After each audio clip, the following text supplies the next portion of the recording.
Okay, thank you everyone for coming tonight. Before we even begin, we have ready the new cover of Tzipisul Yeshua, which is imminent for publication. I have a black and white copy here, but it's going to be in a beautiful blue with gold.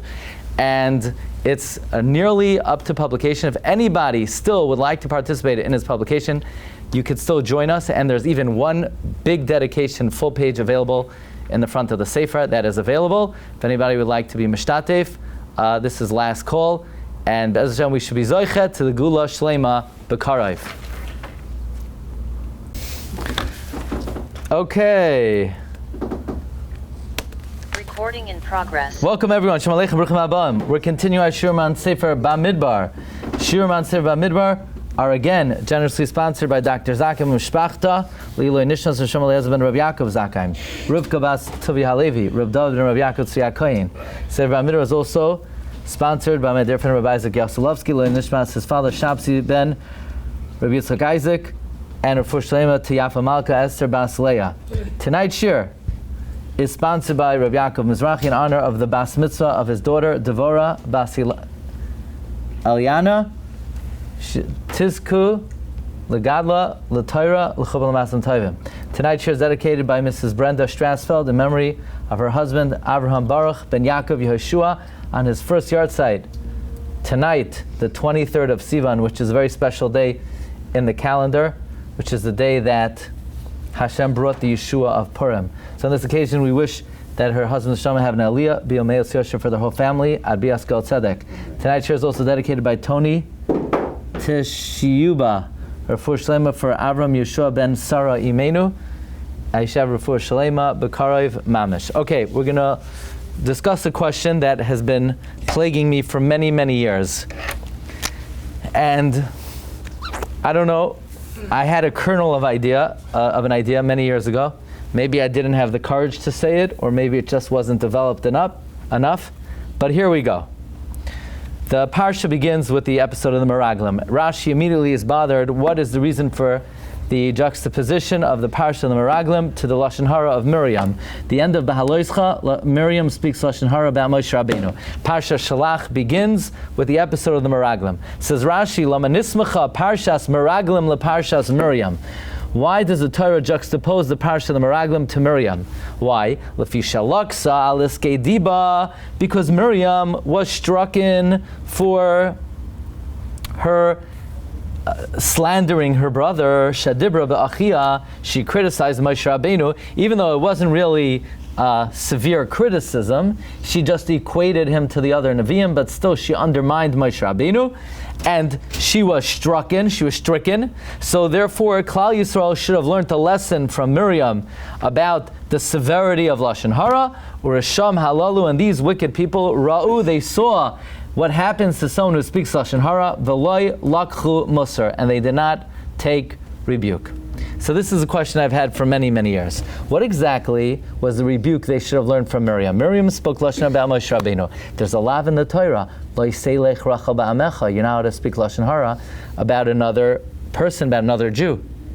Nowhere in the Torah does it say that you can't speak Lashon hara about inanimate objects, about earth, about dirt, about stones. They didn't speak Lashon hara. You know, we're so used to, they slandered Eretz Yisrael. Okay, we know you shouldn't slander Eretz Yisrael. Eretz Yisrael is a beautiful land. We can't say anything bad about it.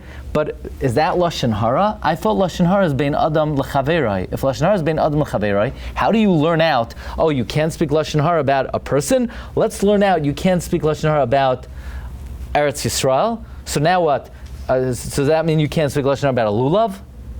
I don't know, lulavim, you get pricked on the, is that, chas v'shalom, you can't say anything bad. Are you now to speak Lashon hara about mitzvahs?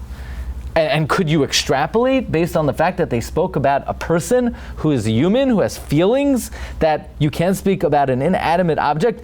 Nowhere in the whole Torah is there any basis that you can't speak Lashon hara about earth, about land, or even Eretz Yisrael. So, what musar should they have learned from the fact that Miriam was strucken by speaking about Moshe Rabbeinu?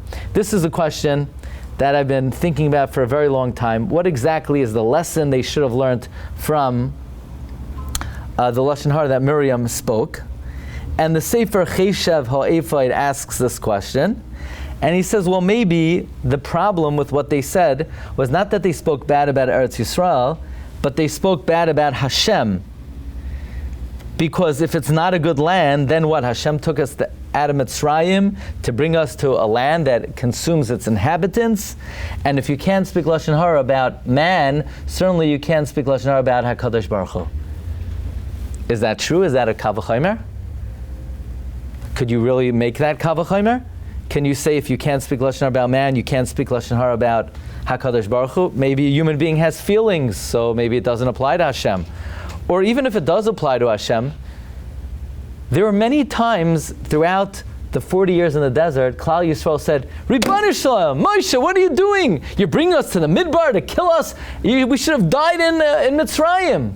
Do we ever find one time that Bnei Yisrael were criticized, oh, they spoke Lashon Hara about Hashem, that Hashem took them out of Mitzrayim to bring them into a midbar that consumes its inhabitants? Nowhere was Klal Yisrael ever criticized by when they complained for Lashon Hara. All of a sudden now, when they're complaining about Eretz Yisrael, it's considered Lashon Hara. So I think it's difficult to say that the problem with speaking about Eretz Yisrael is that they were slandering Hashem, because at any time Klal Yisrael complained, in effect, they're slandering HaKadosh Baruch Hu. I think we need to really study these words of Chazal. What exactly is the problem with what the Meraglim did that they spoke about Eretz Yisrael? Eretz Yisrael is not a person. Eretz Yisrael is not a person. Even though... But all the times in the Midbar, they didn't slander Eretz Yisrael. They slandered Hashem. So I'm saying if the problem with speaking about Eretz Yisrael is that they're criticizing Hashem, been there, done that, you know. They said we don't have food, we don't have water. Aren't they slandering Hashem? Why'd you bring us to this rotten place? Okay, we begin as follows. And the journey to the destination we're going to take today is very unusual. The sources that are going to get us there are definitely of note if you take note of how we will get to our ultimate destination. We'll start with the Gemara in Sanhedrin. We know Yaakov Avinu in Parshas Vayechi, he says to Shimon and Levi, Shimon v'Levi achim, klei chamas mechero isehem, b'soidam al tavoi nafshi, b'kalam al techad kavodi. B'soidam al tavoi nafshi, Rashi says, when the story of Zimri happens, and we say that it was committed by Zimri ben Soloi lamate Shimon, Yaakov says, leave me out. Don't say Ben Yaakov. Don't mention my name. And when it says by Koirach, B'soidam al tavei uvekahalam al techad kavoidi, when it says Vayikach Koirach ben Yitzhar ben Kahas ben Levi, what doesn't it say? Ben Yaakov. So the way Rashi learns, Yaakov Avinu is saying, leave me out of the episode of Zimri, leave me out of the episode of Koirach. But the Gemara in Sanhedrin says something different. The Gemara in Sanhedrin says, yes, when Yaakov says, Uvekahalam al techad kavoidi, Yaakov is saying, leave me out of Koirach. But when he says, B'soidam al tavai nafshi, he's saying, leave me out of the Meraglim. Leave me out of the Meraglim. What does it mean, leave me out of the Meraglim? I guess it means, Lamate Ruvain, Lamate Shimon, Lamate Yehuda, and it doesn't say, Livnei Yaakov. So the Marsha has the following obvious question. Okay, Yaakov doesn't want to be mentioned in the episode of the Meraglim, but who is he talking to? He's talking to Shimon and Levi. Levi was not part of the Meraglim. So why, of all the Shvatim, would he say, Levi, I don't want to be part of the Meraglim. Levi should say, Dad, I'm not part of the Meraglim. That's the last thing you should be mentioning to me. Why are you talking to me about the Meraglim? So ask the Marsha, according to Rashi, that it's referring to the episode of Zimri. So Yaakov is saying to Shimon and Levi, to Shimon, don't mention me in the episode of Zimri ben Solo. But now that it's referring to the Meraglim, Levi was not part of the Meraglim. So says the Marsha, I guess you have to say that even though Levi was not part of the Meraglim, they must have had a Kabbalah that of all the 12 Meraglim, the chief of staff was from Shimon. So Yaakov is telling Shimon, yeah, I know what's in store for you. I know what you're up to. Leave me out of it. The Maharshal says, V'ulai Kabbalah hayabiyada. Maybe they had a tradition, Shahamaragel mishevet Shimon, that the spy from Shevet Shimon, Hu haya bal hamaisa b'neim. He was the main character of the Meraglim. It says in Maharshal, we don't have any evidence, we don't know of such a tradition, but the fact that Yaakov addressed Shimon and Levi, and he says, Shimon and Levi, leave me out of the Meraglim. We know Levi was not part of the Meraglim. Shimon must have been the main guy. So in the Sefer Divrei Yoel of the Satmar Rebbe, he asks, but we don't have any evidence that Shimon was a worse spy than anybody else. Furthermore, they were all punished equally. Never did Shimon get a worse punishment for the Meraglim than anybody else. So what would the answer to the Maharshal's question be? Why is Yaakov addressing Shimon and Levi and saying to Shimon and Levi, leave me out of the story of the Meraglim? So here we go. You ready for the clincher? We have to go back to Parshas Miketz. Yosef encounters the brothers. Vayizkar Yosef eis hachaloimois asher cholam lohem vayomer aleihem miragilim atem lerois esarvas haaretz basem. Yosef's first encounter with the brothers, he says, "You're miraglim." Huh? Miraglim? I mean, that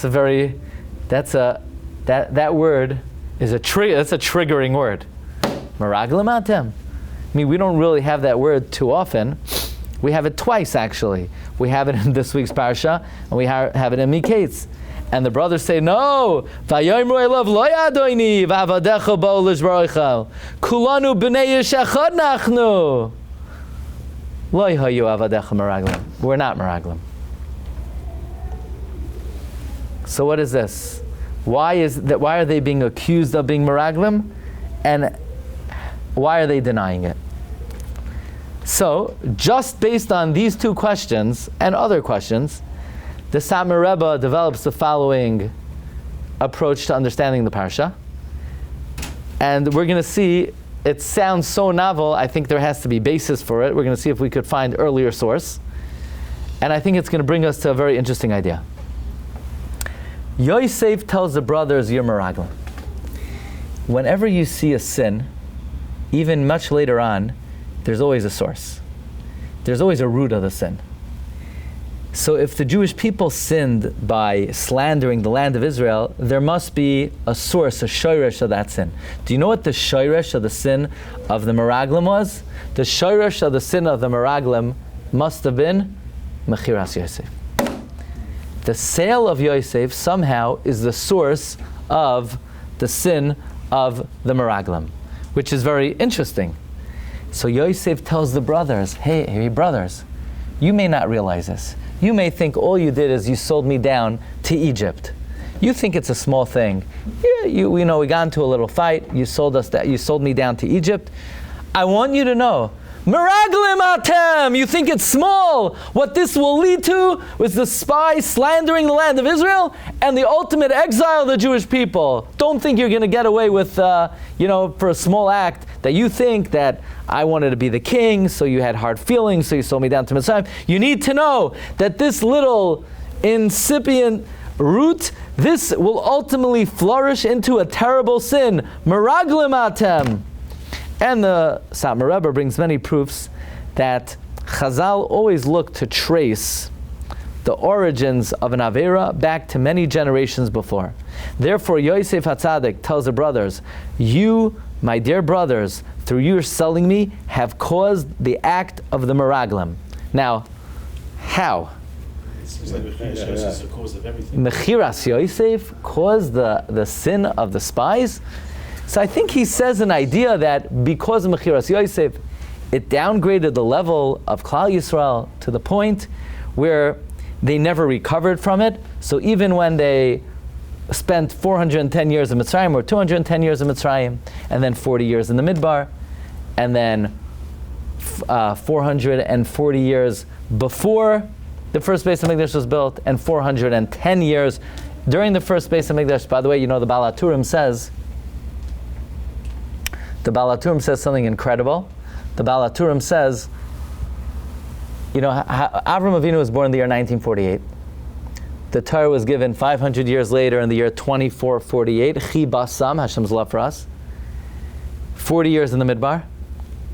440 years before the first Beis HaMikdash. 410 years of the first Beis HaMikdash, and then exile. We were exiled in the year 3,338. Shelach.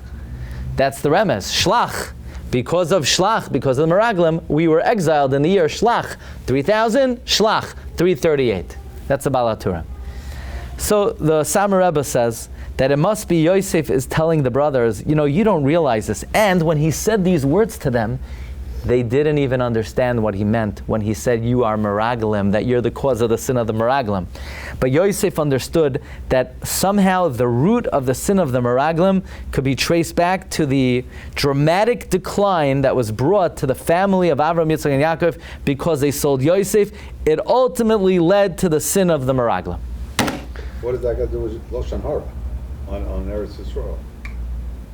Okay, so question number one, David's asking, okay, it sounds nice, but how could we trace back the sin of the spies who slandered Eretz Yisrael to the fact that the brothers sold Yosef? What does one thing have to do with the other? It's just a general thing. They did an Avera, so we were downgraded, so we're on a lower Madrega, so we were susceptible to more sin.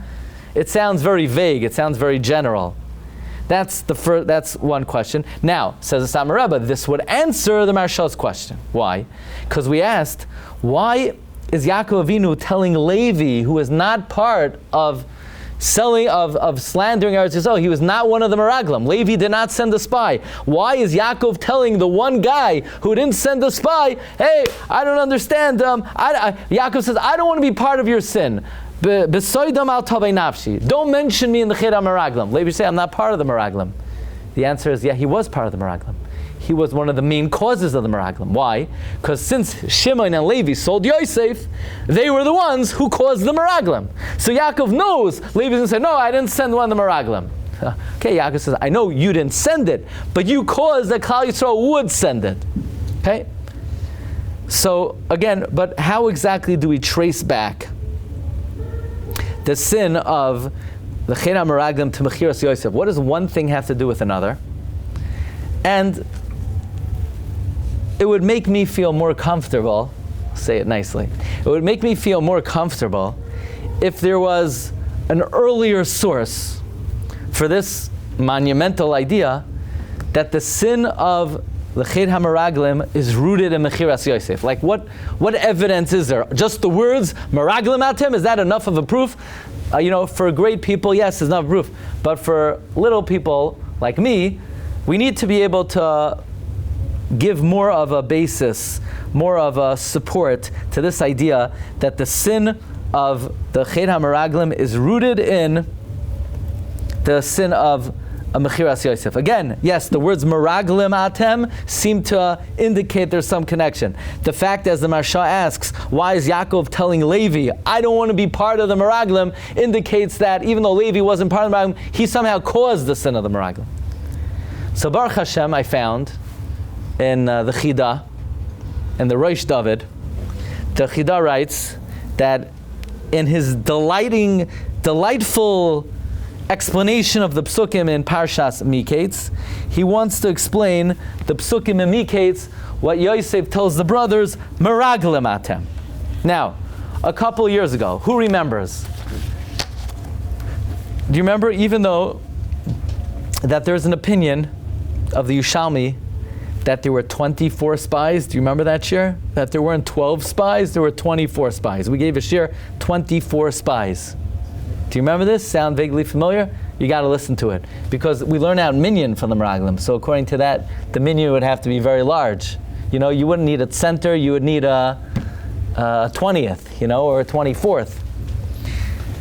So the Chida explains this idea that by quoting the Arizal.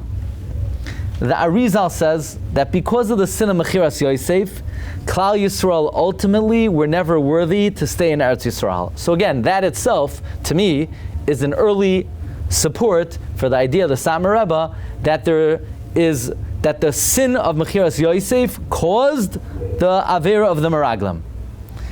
Moreover, the Arizal says, actually the Chida doesn't quote the Ari himself, he quotes Gurei Ho'ari. Gurei Ari are the lion cubs, the students of the Ari, that if the Meraglim would have spoken about the praise of Eretz Yisrael, they would have rectified Mechiras Yosef.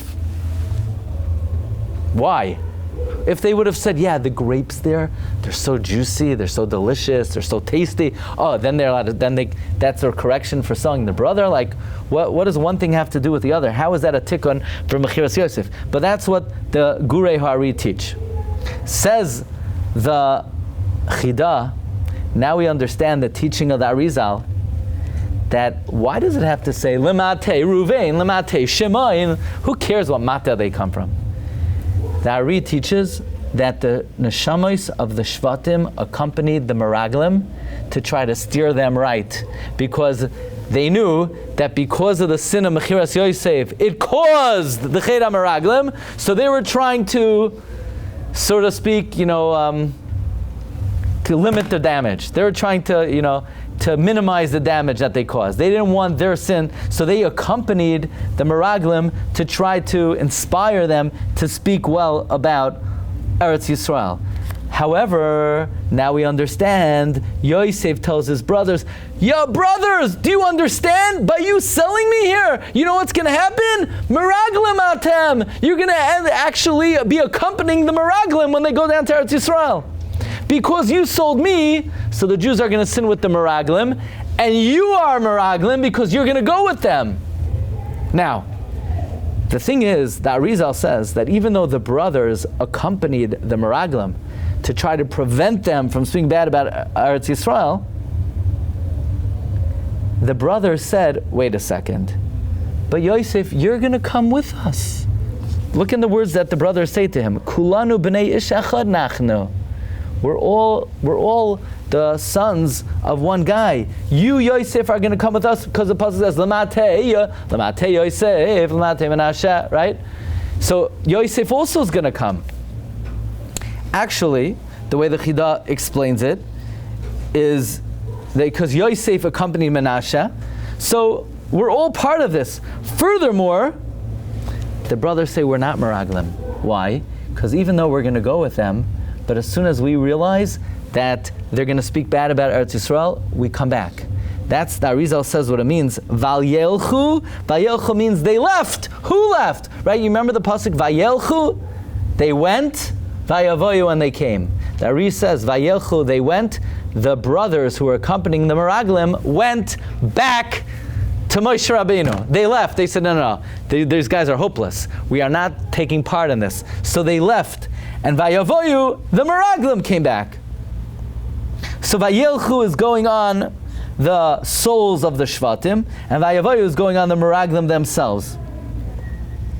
So they tell Yosef, we're not Meraglim. So Yosef says, no, I didn't say that the problem was that you will actually badmouth Eretz Yisrael.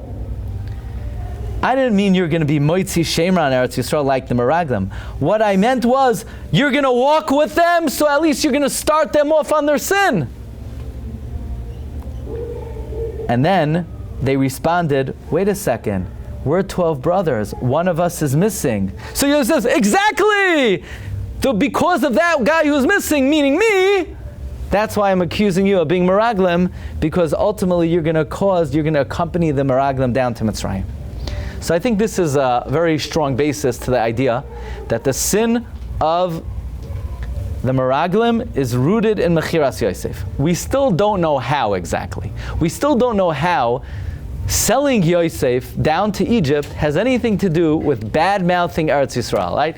Could you see any connection between selling your brother down to Mitzrayim and speaking bad about Eretz Yisrael? What does one thing have to do with the other? But at least the idea of the Divrei Yah, the Satmar Rebbe, I think is rooted in the Chida, which is ultimately rooted in the Arizal, okay, in the Gurei Ho'ari. By the way, I saw in the Sefer Drashos Beis Yishai of Reb Fisher, he says something amazing. When the brothers come back to Yaakov and they say, Yosef's alive. So remember what Yaakov Avinu says? He says, K'chu mizimras haaretz ma'at siri v'loit batnim ushkedim. Take from the praise of Eretz Yisrael. Why is Yaakov telling his kids to bring to Yosef from the praise of Eretz Yisrael? Yaakov knows that because they sold Yosef down to Mitzrayim, it will cause the sin of the Meraglim, which is disparaging Eretz Yisrael. Yaakov was hoping by engendering this appreciation for the praise of Eretz Yisrael in his children, by telling them to take mizimras haaretz, this would somehow be a tikkun for the chet hameraglim. But still, we're not really clear, what does mechiras Yosef have to do with the chet hameraglim? So let's start like this. We're learning now every morning Sefer Chavetz Chaim. By the way, if you have nothing to do between the hour of 9 and 9:30, you could join us from 9 to 9:15, Monday through Thursday. We learn Mishnah Berurah. It's on Zoom. We're learning now Hilchos. We're up to Ashrei Uval Tzion. We're in Chelek Beis. Then at 9:15 we do Sefer Chavetz Chaim. And tomorrow is a very good day to join, because today was the longest Chavetz Chaim in history. And after today, it's smooth sailing. It's very short. I'm not going to tell you how long it was today. I'll just tell you tomorrow is probably less than a fifth of the time that it took today. It's Chavetz Chaim Yomi, and you're welcome to join us on Zoom at 9:15. Anyway, the Chavetz Chaim says, the Gemara tells us in Yuma that the first Beis HaMikdash was destroyed. Why? Because of Avodah Zarah, Gilui Arayos, Shfichas Damim. Why was the second Beis HaMikdash destroyed? Because of Sinas Chinam. So Chavetz Chaim says, no. It doesn't mean Sinas Chinam. It's not possible Hashem would destroy the Beis HaMikdash because of Sinas Chinam. It's not severe enough of a sin. Chavetz Chaim says what it means is the second Beis HaMikdash was destroyed because of Lashon hara, that is a result of Sinas Chinam. And the Chavetz Chaim brings proofs, because there are other Gemaras that say Lashon hara is equal to Avodah Zarah, Gilui Arayos, and Shfichas Damim. So says the Eretz Tzvi, the Kuzha Glover Gaon. Kuzha Glover Gaon was the Rosh Hashiva of Yeshiva Chachmei Lublin after a Meir Shapiro. Shilas Etzuas Eretz Tzvi. Reb Aryeh Tzvi Frumer. If you look in the Shilas Etzuas Eretz Tzvi, we found one tshuva from my great-grandfather, who was a Rav in Sachachav. He was a young man. He was killed in the Warsaw Ghetto. He wrote to his Rebbe, the Eretz Tzvi. Shilas Etzuas Eretz Tzvi. He says like this. The Arizal tells us that when Yosef told the brothers, Meraglim atem, he meant, you're the cause of the chet hameraglim. So says the Eretz Tzvi, how are the brothers cause of the chet hameraglim? So he says a very simple idea. The idea is, why did the brothers sell Yosef? Because they hated him. Sinas Chinam. Now, Sinas Chinam left unchecked will ultimately develop into a much more severe sin of Lashon hara. So Yosef says to the brothers, you think you just did a small Aveira. You just hated me. This tiny little Aveira. You should know that Sinas Chinam ultimately will develop into the greater sin of Lashon hara. Meraglim atem. You think it's a small Aveira. It's just Sinas Chinam. No. One day it's going to develop into something really terrible. What is it? Lashon hara. I would ask on the Eretz Tzvi that I think their sinna developed into something pretty severe by itself. Namely, they kidnapped and they sold their brother. That's also punishable by death. Kidnapping and selling somebody is a severe sin. So we don't really have to look down the road in the hundreds of years. The selling Yosef itself was pretty severe. So again, there are a few questions on the table before we offer the bombshell of the night. The question, again, is that the critique on the Meraglim is, you saw Miriam speak Lashon hara about Moshe Rabbeinu, why do you speak Lashon hara about Eretz Yisrael? What do you mean, Since when are you not to talk bad about Eretz Yisrael? Eretz Yisrael is land, it's earth, it's dirt. I understand there are many mitzvahs you could only keep on this dirt. There are many mitzvahs you can only keep on this land. But what basis is there that if you can't talk about a person named Moshe Rabbeinu, you can't talk about Eretz Yisrael? Furthermore, why is Yaakov Avinu telling Levi, I don't want to be part of the Meraglim? Levi wasn't part of the Meraglim. And why is Yosef telling the brothers, Meraglim atem? And I think this brings us to a very important idea. Probably something we realize somewhat intuitively. And that is the relationship between Klal Yisrael and Eretz Yisrael.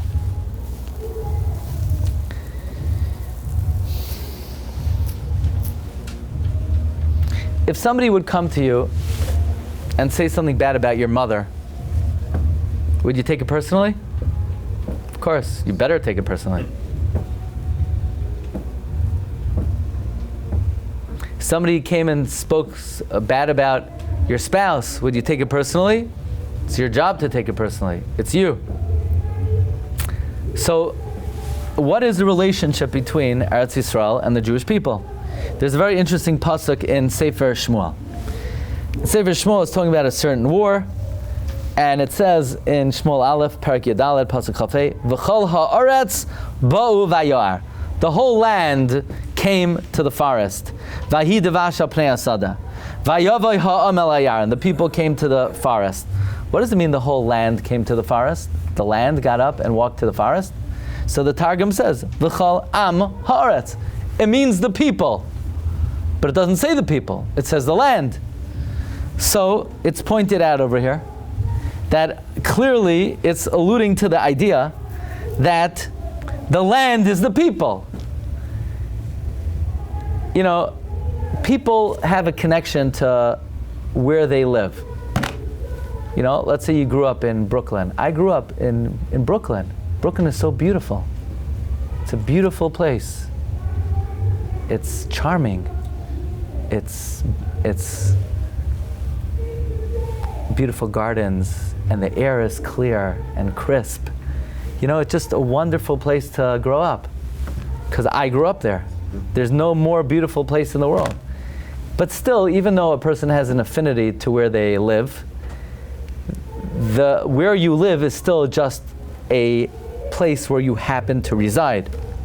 Not so Eretz Yisrael. Eretz Yisrael and Klal Yisrael, in a sense, are like one. The same way we say that Yisrael v'Iraisa v'Kudsha B'richu Chad, just like we say that the Jewish people and the Torah are one, the Navi seems to be telling us that the Eretz Yisrael is our land, the land of the Jewish people, which is the destiny of the Jewish people, which Hashem created for Klal Yisrael. Hashem created for Klal Yisrael to live there and to be Mekayim mitzvahs there. The land is part of their national identity. In other words, the land is part of the nation called Klal Yisrael. Eretz Yisrael is part of the national identity of Klal Yisrael. Therefore, I would argue that if you slander Eretz Yisrael, you are slandering the Jewish people. You're slandering the nation. You're not slandering an inanimate object. If you can't speak Lashon Hara about one individual, we know how severe it is to speak Lashon Hara about Klal Yisrael. I mean, the Ran tells us that Moshe Rabbeinu was punished very severely when he said, Shimuna Hamoirim, listen up, you rebels. What's wrong? They were all rebels. Yankel was a rebel, Beryl was a rebel, Feivel was a rebel. Yeah, each one by themselves is a rebel. But as a nation, the Amich, as a nation, Kulam Tzadikim. No, not every Jew is a big tzaddik. That is absolutely false, you know? No, that's not true. Chafetz Chaim writes explicitly, it's not true. Not every Jew is a big tzaddik. The Jewish people as a nation, the Amich, as an entity, is Kulam Tzadikim. I don't know, don't call me tzaddik. You know, people say tzaddik. Tzaddik, by the way, if somebody comes to you and says tzaddik, that means they either want to insult you or they want to argue with you. You know, or they have some beef with you. You know, don't call me tzaddik. You know, I have a name. You know, the Jewish people as a nation are tzaddikim, as an entity are tzaddikim. And part of that national entity is Eretz Yisrael. In fact, in the Divrei Shloima, Rabbi Shlomo Friedman of Chartkov, he brings an idea that the same way every Jew is connected to a particular letter of the Torah, and the same way Hashem waited to give the Torah to 600,000 Jews, because I think we said over from the Aber Yaakov recently, that why didn't Hashem give the Torah to Avram, Yitzchak, and Yaakov? Because the Torah is inherently connected to the Jewish people. So we had to wait until we were 600,000 so that the 600,000 letters be given to 600,000 Jews. Likewise, each Jew has a particular connection to a piece of Eretz Yisrael. The same way every Jew has a certain ancestral inheritance of a letter of the Torah. Every Jew has an ancestral inheritance of a chelak of Eretz Yisrael. So when the Navi says, V'chol ha'aretz ba'o vayar, the land came to the forest, it means the people, but the nation of Klal Yisrael is the land of Eretz Yisrael. That's part of their nationhood. In other words, that's part of their national identity. And if you badmouth Eretz Yisrael, you're badmouthing the people. Maybe you could, I don't know, I'm not sure. Are you allowed to speak Lashon Hara about an esrog? Let's say somebody says, oh, that esrog, it's an ugly esrog. Are you over Lashon Hara? I don't know, I don't want to say it. I'm afraid to say, but maybe there is no Israel Lashon Hara. But Eretz Yisrael is different. Eretz Yisrael is part of the personality of Klal Yisrael. If you badmouth Eretz Yisrael, then you're saying the land that is destined for the future and the present and the history of Klal Yisrael, it's bad, then you're disparaging the Jewish people. You're disparaging Klal Yisrael. So the Meraglim needed to learn a lesson, because when Miriam spoke about Moshe, we know Moshe Rabbeinu was equal to all 600,000 Jews. Look what happened when you spoke to someone who's equal to 600,000 Jews. All the more so if you speak bad about Eretz Yisrael, which is all 600,000 Jews. It is the identity of the Jewish people. So this could have been the whole shiur. You could have started at the beginning. Why Mary, I need to fill up a good 40 minutes, okay? One second. No, yes, we did. I'm not finished. No. Okay. Every minute is accounted for here, okay?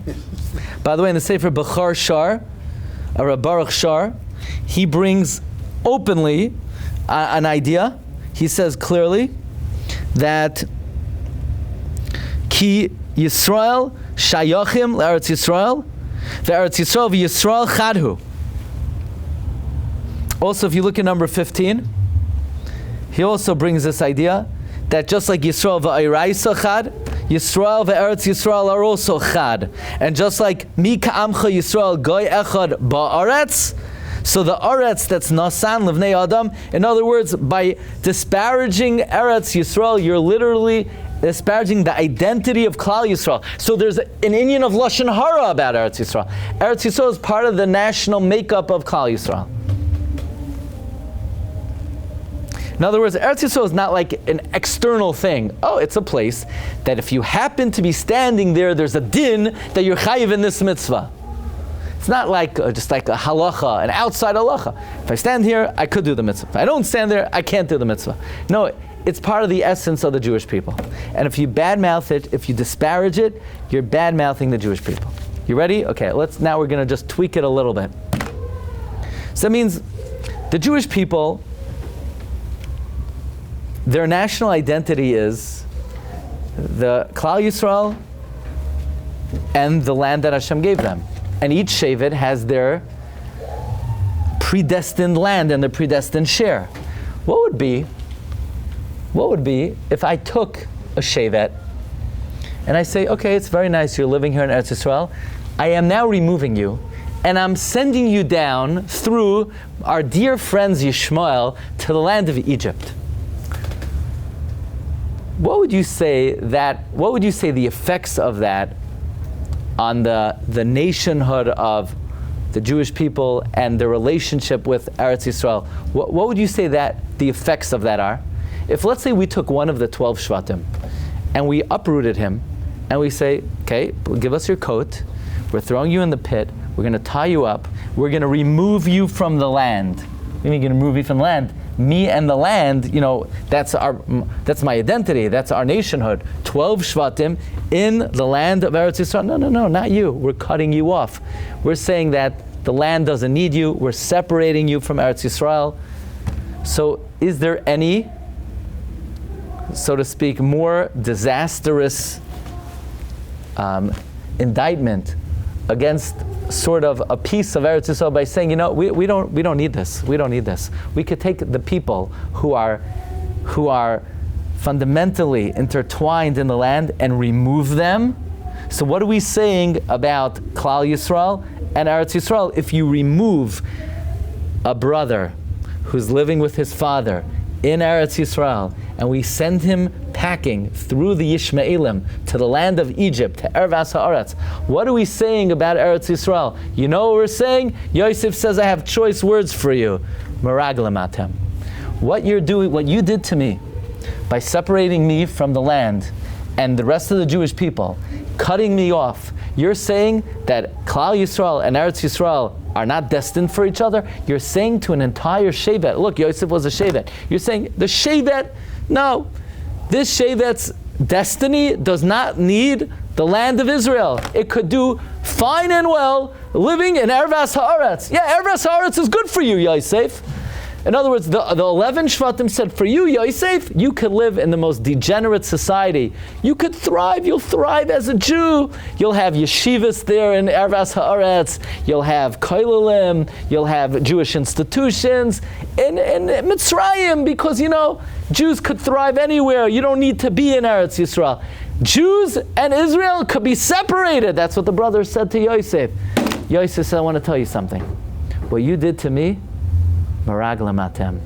That's the root of the sin of the spies, because the Ched HaMeraglim was the fact that they cried over the land that is the destiny of the Jewish people. The Maral teaches that tears are the deepest expression of emotion. And if you cry that you're going to get something, that means you're so fundamentally disconnected from it, you don't deserve to have it. So when the Meraglim caused Klal Yisrael to cry that Hashem gave us Eretz Yisrael, Hashem said, okay, you obviously are unconnected, you're disconnected from Eretz Yisrael, you can't have it. Yosef says, when you disconnected me, Shevet Yosef, from Eretz Yisrael, you should know, it was only one Shevet, it was only one of us, but that was the beginning of the end. This was the ultimate cause of the sin of the Meraglim atem, where ultimately the Jewish people disconnected the entire nation from Eretz Yisrael. And I think this is, if you think about it, a very profound approach to understand how Mechiras Yosef ultimately led, and it could be considered a root cause of the sin of the Meraglim. And therefore Yaakov Avinu could say to Levi, when they sin with the Meraglim, leave me out of it. Levi says, what do you mean? I didn't send out a Meraglim. No, you did. You started it off. You took Jew, your brother, Shevet Yosef, you took him out of the land. You said, yeah, you'll do great. You'll do great as a Jew in Ervas Haaretz. That was the beginning of the sin of the Meraglim. Says Yosef, Meraglim atem. So we learn from the fact that the Torah deems and considers it Lashon hara to speak about Eretz Yisrael. From here we learn that Eretz Yisrael is part of the national identity and personality of the Jewish people. And the more we understand that, the more Eretz Yisrael will become part of our destiny, and we should be zoicha that destiny be realized. B'mehera v'yameinu, amen. Thank you. So what's the connection back to Moshe Rabbeinu, Miriam, that they didn't learn from? That if they spoke bad about Moshe, who's only equal to 600 to all of Klal Yisrael, certainly Eretz Yisrael, which is, so to speak, is the identity of all Klal Yisrael, there would be a problem of Lashon hara. Okay? Recording stopped. Hatzlacha Rabba. Kol tov. Marav.